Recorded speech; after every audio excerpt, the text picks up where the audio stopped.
सभी विद्यार्थियों का आरके विज्ञान केंद्रीय महाविद्यालय के YouTube चैनल में स्वागत है। हम आज नए टॉपिक के साथ मिल रहे हैं। BA BSc first year geography paper first है, भौतिक भूगोल, इसकी यूनिट 3 चल रही है। यूनिट 3 का टॉपिक है प्रवाल वृत्तियां। प्रवाल वृत्तियों में पिछले वीडियो में एक क्वेश्चन प्रवाल की भौगोलिक दशाएं तथा उनके जो प्रकार थे वर्गीकरण था उसके बारे में अध्ययन कर लिया गया है।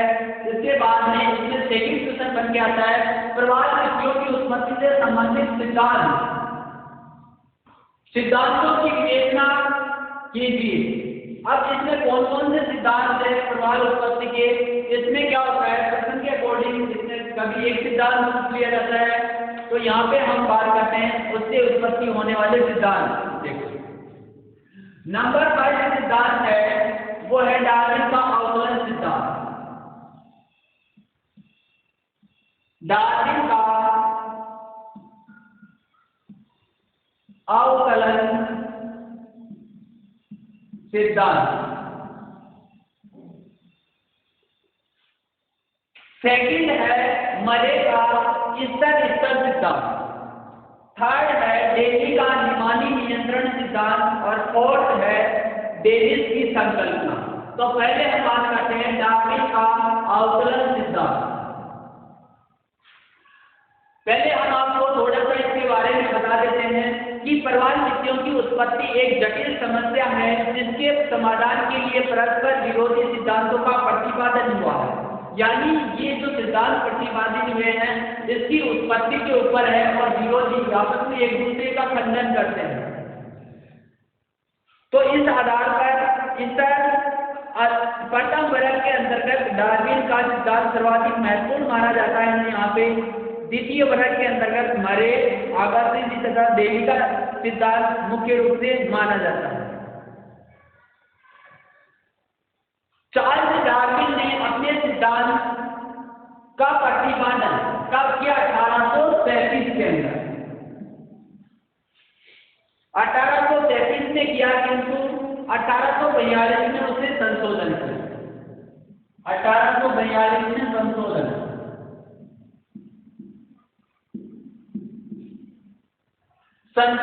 कर दिया। इसमें देखो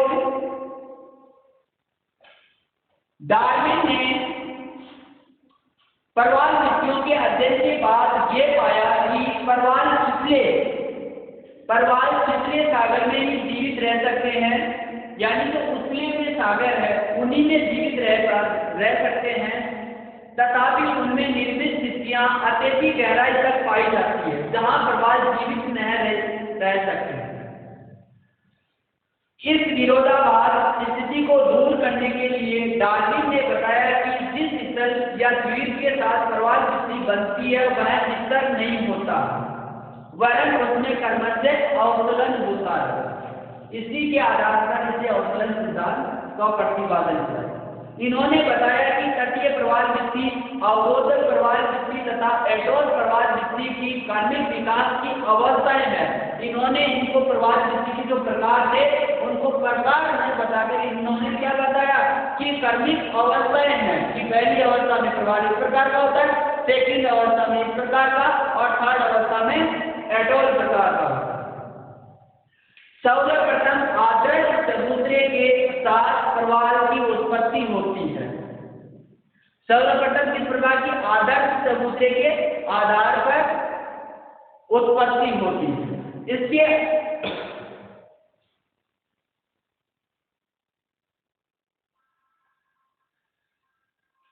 चलो डायग्राम से बाद में लास्ट में समझा देंगे।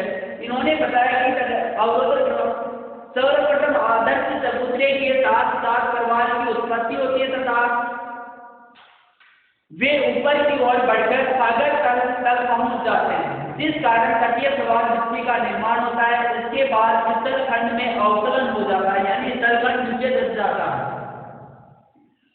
जिसके कारण प्रवाल अधिक गहराई में पहुंच जाती है तथा ये प्रवाल जीवित रहने के लिए तथा भोजन को एकत्रित करने के लिए ऊपर की ओर तेजी से वृद्धि करते हैं तथा तट के पास रुक जाती है क्योंकि भोजन का अभाव हो जाता है, यानी तट से ऊपर भी नहीं जा पाते और ज्यादा बिल्कुल नीचे भी नहीं जाते क्योंकि भोजन का अभाव हो जाता है, जिससे तट पर मिट्टी के मध्य लेखुन बन जाती है और अवरोधक प्रवाल मिट्टी का निर्माण हो जाता है। उसे अवरोधक प्रवाल मिट्टी कहा है। किसने? डार्विन ने।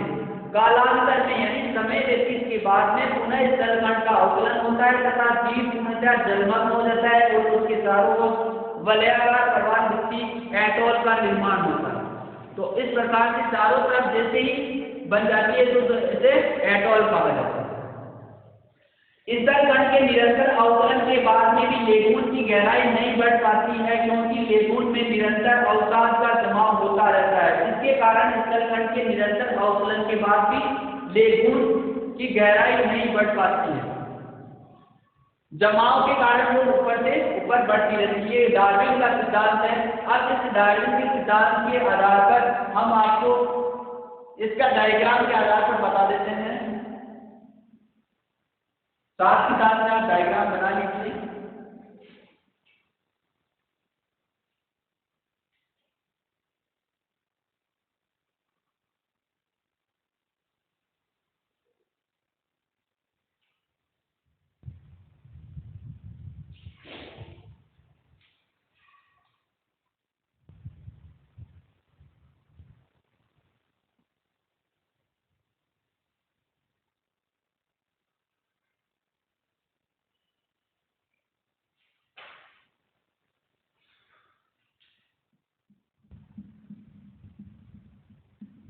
यानी इस आधार रेखा के पास पास बनने वाली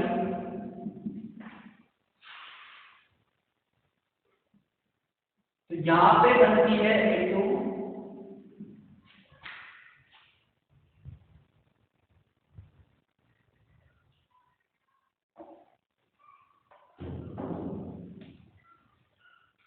और इस साइड में बनेगी यहाँ पे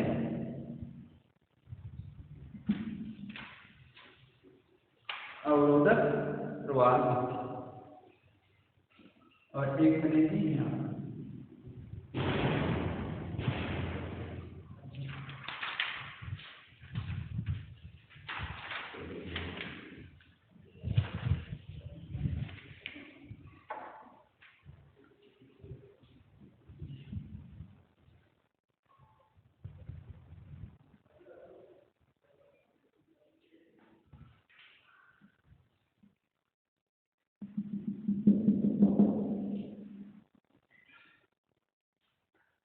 तो ये यहाँ पे भी लेगून का निर्माण होता है और यहाँ पे भी लेगून का निर्माण।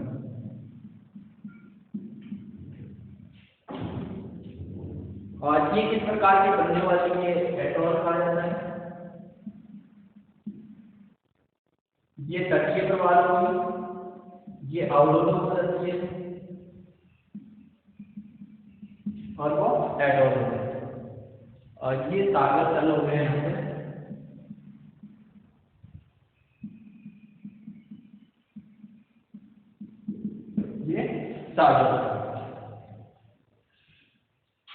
अब इसकी बात करते हैं हम। इसमें जो स्थितियां हैं वो स्थितियां भी आपको बता देते हैं। पहली स्थिति रही A1, जहां पे भी A1 की स्थिति। सेकंड रही A2 और A3 और इधर भी A3 और A2 और A3 की स्थिति रही है। ठीक है। अब इसमें क्या होता है? पहली स्थिति जो A1 स्थिति है उसमें सागर तटीय प्रवाल मिट्टी बनती है तथा दूसरा A2 जो स्थिति है यहाँ पे बनेगी अवरोधक प्रवाल मिट्टी तथा जो A3 स्थिति है अवरोधित हो जाने से सागर तल में एटोल का निर्माण होता है, यानी नीचे तथा अवकलन होता है और एटोल मिट्टी का निर्माण होता है। अब बात करते हैं इसके, ये डायग्राम आप बना लीजिए, ये मैं मिटा रहा हूं और फिर इसके पक्ष में प्रमाण बताते हैं। या साथ साथ में देखो इस सिद्धांत के पक्ष में प्रमाण में नीचे लिख देता हूं, पक्ष में प्रमाण। कौन कौन से इसके पक्ष में प्रमाण है वो। नंबर 10, लेखून का निरंतर पिछला बना रहना स्थलखंड के अवतलन को इंगित करता है। यदि स्थलखंड स्थिर रहता है तो निरंतर जमाव के कारण लेखून बढ़ जाती है। नंबर 5 पक्ष में प्रमाण है। सेकंड प्रमाण है, प्रवाह दृष्टि वाले द्वीपों के किनारे पर क्लिप की अनुपस्थिति स्थलखंड के अवतलन को प्रदर्शित करती है, क्योंकि क्लिप केवल स्तर तक के सहारे ही पाए जाते हैं। तीसरा है, प्रशांत महासागर में जिन भागों के सहारे उचित पुलिस पाई जाती है उन सारे प्रवाह दृष्टियों का पूर्णतः अभाव होता है। फोर्थ नंबर का पक्ष में प्रमाण है, एटोल युक्त द्वीपों की ऊपरी भाग में अत्यधिक खड़े ढाल वाले होने के तीव्र ढाल पर्वतीय शिखर के ऊपरी भाग पर ही मिलता है, जिससे स्थलखंड का अवतलन प्रमाणित होता है। अगला है 5वां, प्रवाह दृष्टि की मोटाई ऊपर से नीचे की ओर बढ़ती जाती है, जिससे प्रमाणित होता है कि प्रवाह दृष्टि का निर्माण अवतलित होते हुए आधार पर हुआ है। तो ये 5 प्रमाण है जिसके आधार पर डार्विन ने कहा है कि अवतलन सिद्धांत के आधार पर ही प्रवालों का विकास हुआ है। इसकी विकास की अवस्थाएं भी है, इसके विकास की अवस्थाओं के आधार पर हम आपको डायग्राम बताते हैं। आपने बना लिया होगा इस डायग्राम को।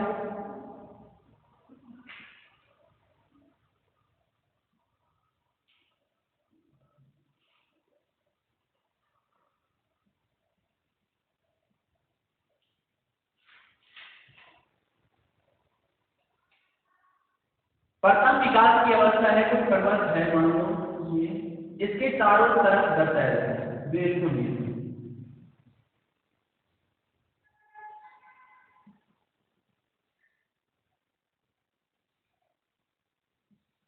इस प्रकार। बी अवस्था है, कहीं कहीं से टूटी हुई,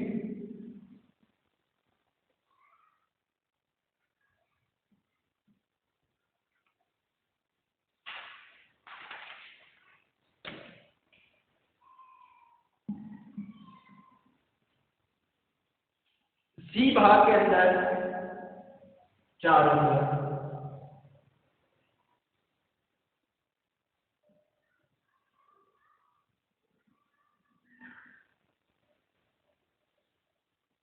और यहाँ पे बिल्कुल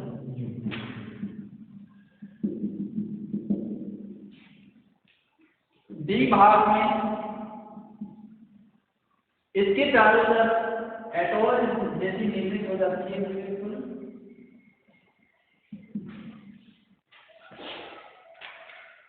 तथा इसके अंदर बोर्ड भी है।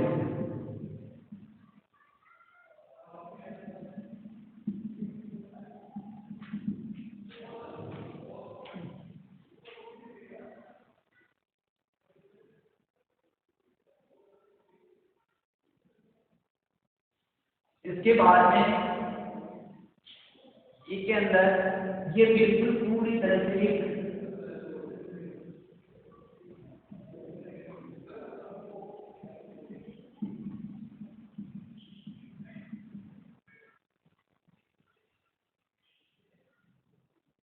इस प्रकार पूरी तरह प्रवाल बन जाती है। और यहाँ पे भी बिल्कुल इस प्रकार से ये विकास की सिर्फ अवस्थाएं हैं इस सिद्धांत की। अब इस सिद्धांत की आलोचना देखें कि डार्विन का अवतरण सिद्धांत की कक्ष में प्रमाण की 5 जो प्रमाण थे वो बता दिए। अब इसकी आलोचना इसको बना लिया होगा आपने।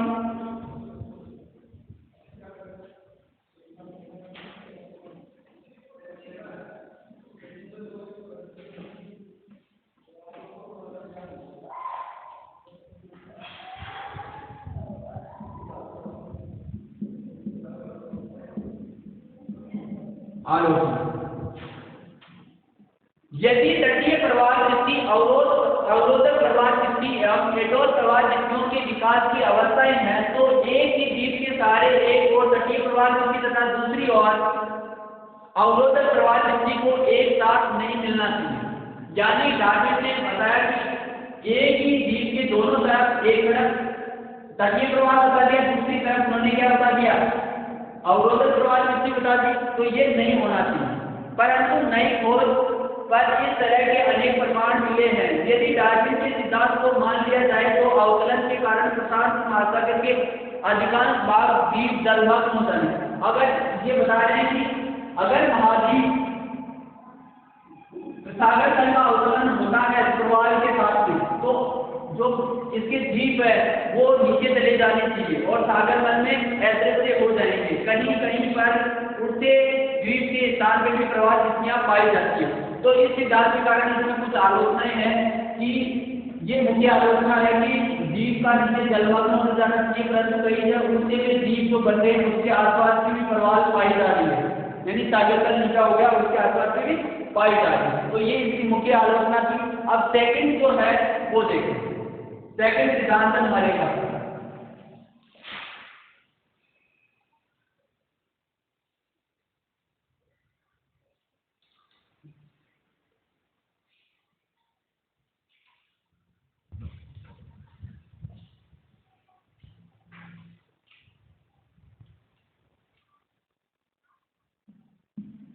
मरे का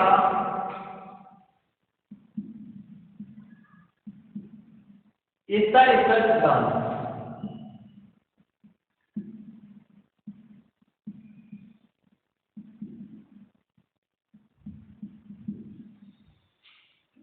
इन्होंने इसको प्रतिपादित किया 1880 में।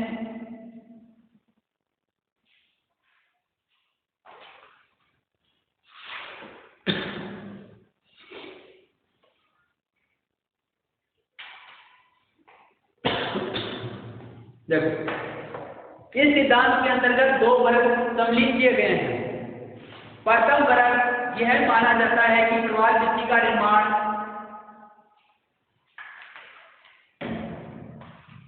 स्तर सागर के तल के साथ अंतर सागरीय समुद्रों पर होता है। दूसरे वर्ग के अनुसार प्रवाह वृत्ति के निर्माण के लिए आवश्यक स्तर की प्राप्ति सागर तल में गिरावट के कारण होती है, परंतु स्तर स्तर रहता है, बिल्कुल स्तर रहता है। मरे ने बताया है कि प्रवाह 180 फीट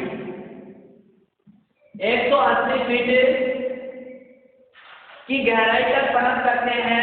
सागर तल के नीचे अनेक अंतर सागरीय समुद्री ज्वालामुखी शिखर व द्वीप आदि होते हैं, जिनके ऊपर प्रवाह वृत्ति का निर्माण होता है। देखो, 180 फीट की गहराई प्राप्त हो जाने पर प्रवाह अपना जलौदा बनाना प्रारंभ कर देता है तथा प्रारंभ में प्रवाह का विकास ऊपर की ओर तथा आगे चलकर बाहर की ओर होने लगता है।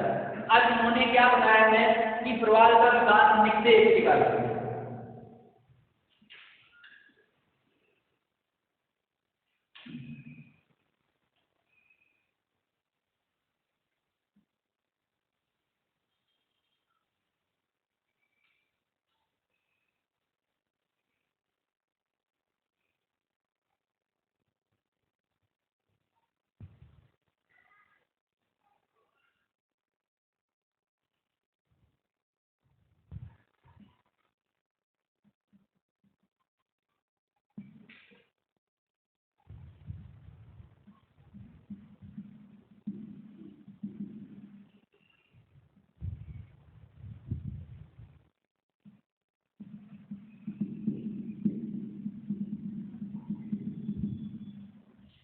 जी यहाँ पे निक्षेप तो यहाँ पे ये कुछ पौधे वगैरह वनस्पति।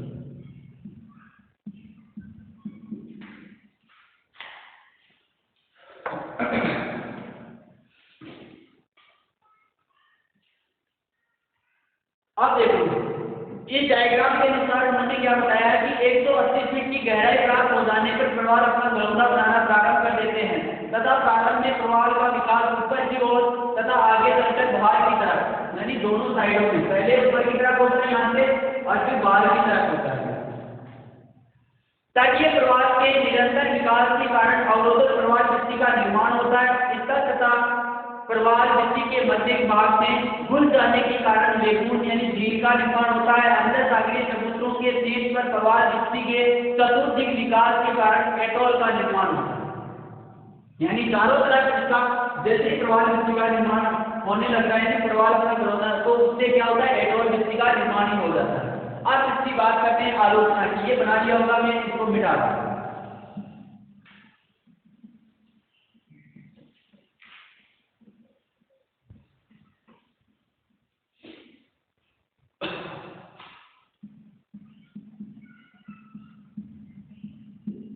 इस सिद्धांत की आलोचना है, तो आलोचना में पहले आलोचना लेते हैं यहाँ पे। नंबर 5 है मरे के अनुसार प्रवाल भित्ति के निर्माण के लिए अनेक अंतर सागरीय शिखर तथा चबूतरे होने चाहिए जो संभव नहीं है। यानी इन्होंने बताया कि अंतर महासागरीय चबूतरे होने चाहिए, परंतु ऐसा संभव हर जगह नहीं है। दूसरी देखो, मरे में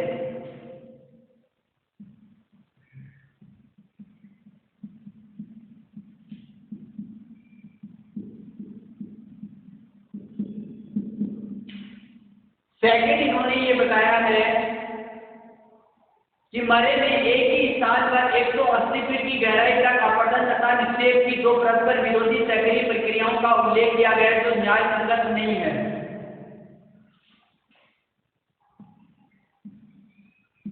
अपरदन में निक्षेप दोनों न्याय संगत नहीं बताया है कि दोनों एक ही स्थान पर 180 फीट की गहराई पर मिले, कोई जरूरी नहीं है। नंबर 3 इन्होंने बताया है सागरीय तरंगों द्वारा अपरदन निक्षेपण की 180 फीट गहराई तक अधिकतम सीमा मान्य नहीं है। सीमा में अपरदन बस निक्षेप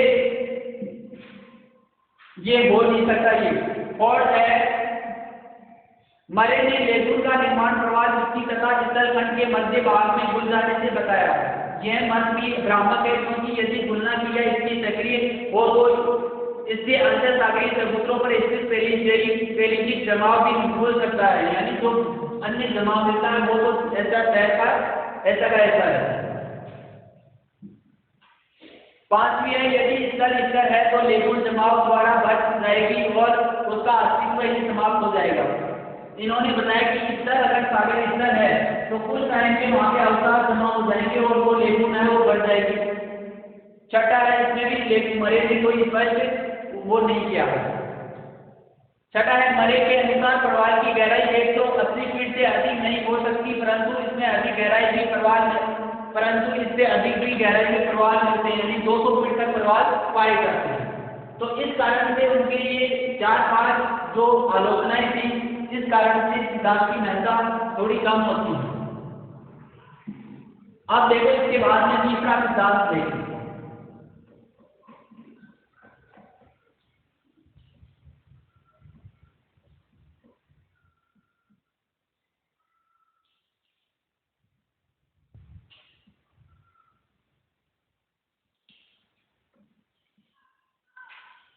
दिल्ली का हिमानी नियंत्रण सिद्धांत।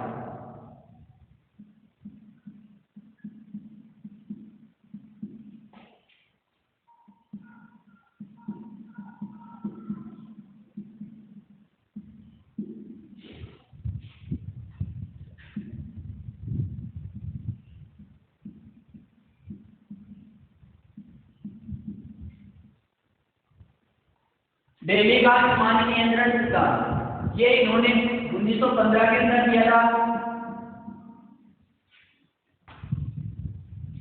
दिल्ली का विश्वास हो गया है कि सागरों में प्रवाल भित्तियों का निर्माण प्लीस्टोसीन हिमकाल के बाद ही हुआ है।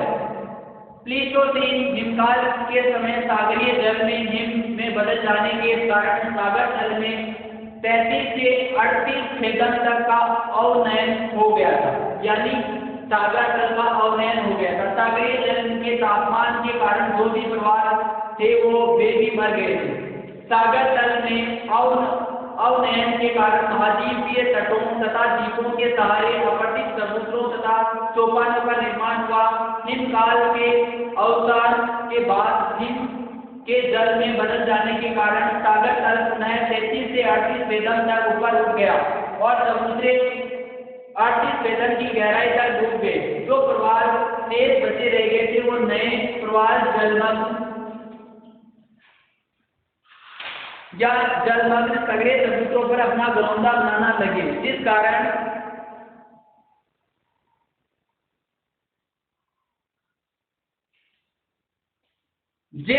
तटीय प्रवाल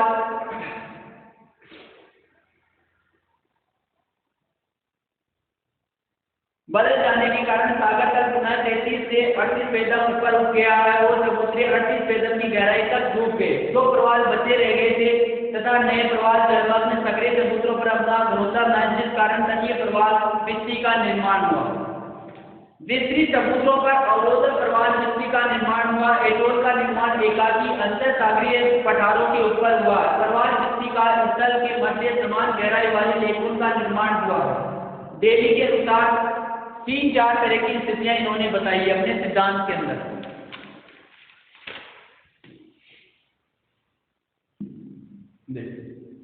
इन्होंने फाइव बताया है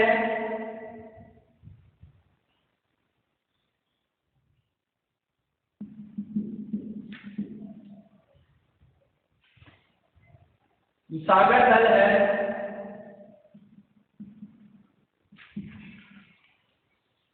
सागर तल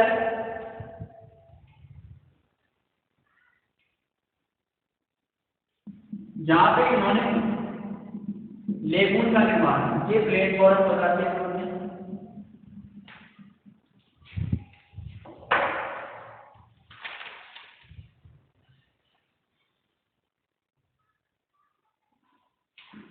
तथा जी सेकंड जो उन्होंने कोरल रीफ बताया ये इसी के पास में बताते हैं यहाँ पे, और ये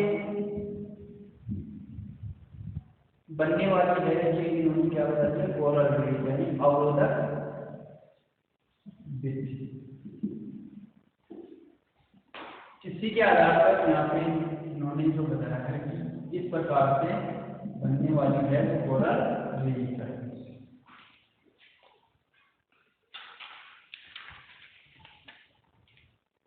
अब तीसरा इन्होंने बताया है कि मीटा प्लेटफॉर्म,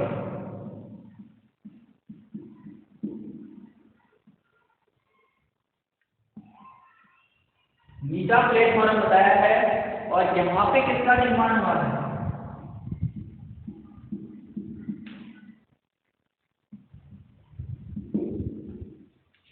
कोरल रीफ का, कोरल रीफ का निर्माण इस प्रकार। तो इस प्रकार इन्होंने 3 स्थितियां बताई है। तीनों स्थितियों में अलग अलग प्रकार से इन्होंने संकल्पना की। अब इसके आधार पर इनकी कुछ आलोचनाएं हैं वो देखो। डेली के नियम आपने ये बना लिया होगा,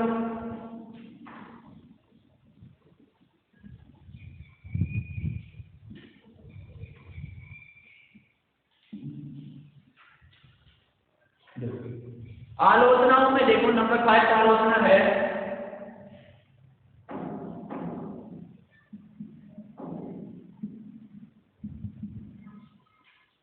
नंबर 5 आलोचना में इन्होंने क्या कि सिद्धांत के अनुसार सभी लेगून की गहराई समान होनी चाहिए।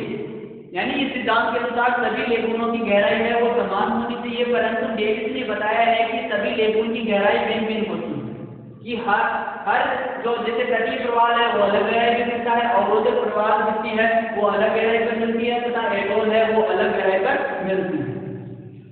सेकंड है यदि सागर तल में अवनमन हुआ है तो तटों का द्वीपीय किनारों पर क्लीफ का निर्माण हुआ होगा, परंतु क्लीफ दिखाई नहीं देते कहीं पे। तो ये तीसरी आलोचना है इनकी। थर्ड आलोचना है यदि हिमकाल के समय 33 से 38 वेदन तक सभी सागरीय भागों का अपवर्तन हो गया था तो तट तथा प्रवाल भित्तियों के बीच द्वीप नहीं मिलने चाहिए, परंतु ऐसे द्वीप मिलते हैं। तो ये भी इनकी एक तीसरी आलोचना है। इसके आधार पर डेली का जो निमानी सिद्धांत है उसकी आलोचना की गई है। अब देखो अगला है वो है डेविस की संकल्पना।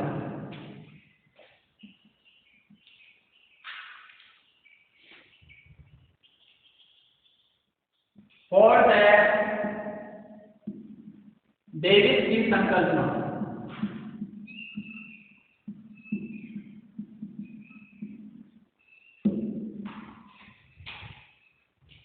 उन्नीस सौ 14 से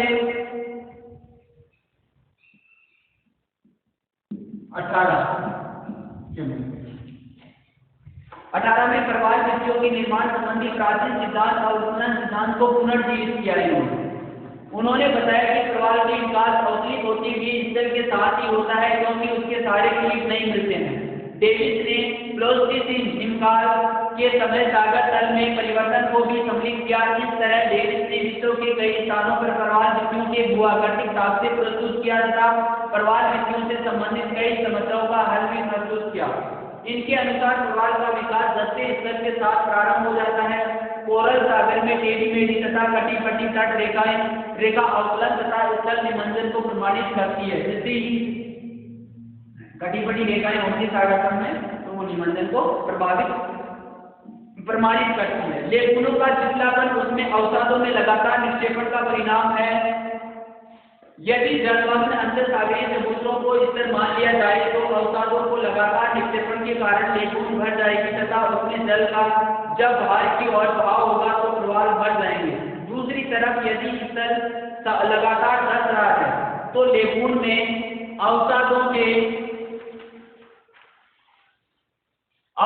की अधिक मात्रा समावेश हो जाएगा तथा लेखून में जल की गहराई यथावत बनी रहेगी। तो इस प्रकार इन्होंने डेविस की संकल्पना अपने मत की पुष्टि के लिए इन्होंने बिल्कुल से वापस से इसको रिवाइज किया और ये सिद्धांत प्रस्तुत किया। तो ठीक है, ये सिद्धांत कंप्लीट हो गए तीनों चारों। नेक्स्ट वीडियो में फिर मिलेंगे। वहां तक के लिए धन्यवाद।